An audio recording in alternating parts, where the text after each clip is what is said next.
The young boy, the 8-year-old, was very, very sad. He was almost in tears. His father comes up to him and says, "Son, what happened?" He said, "Father, I lost due to Bobby Fischer." He said, "What?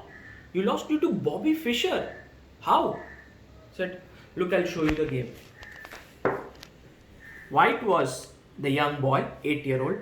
He said, "I opened the game with 1 e4. My opponent played c5, knight f3, d6. It was the Sicilian opening, the open Sicilian. My opponent played knight f6, attacking the pawn. I defended it with my knight.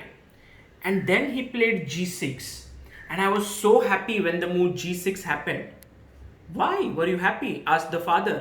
He said, I read in my memorable 60 games, my 60 memorable games by Fischer, that he said whenever the opponent plays the dragon, you just push your h pawn down the board and it's sack, mate." Like, okay, so did you play h4? He said, no, not so soon. I first played bishop e3, bishop g7, f3, castles, queen d2, knight c6, and now I played bishop to c4. Now my opponent played the move bishop d7.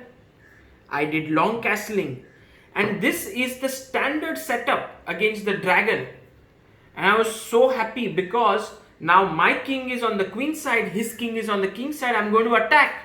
And when he played rook c8, I went h4. And you see, this is what Fischer told. He said you push your pawn on h5, then you take, you sack on and down, you checkmate the black king down the h file. It is sack, mate. So I played h4. But Dad, what happened? My opponent just took this knight. And I was like, what?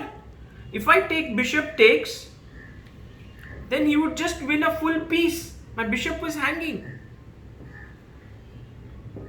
And so I went and I took here with the queen, defending my bishop.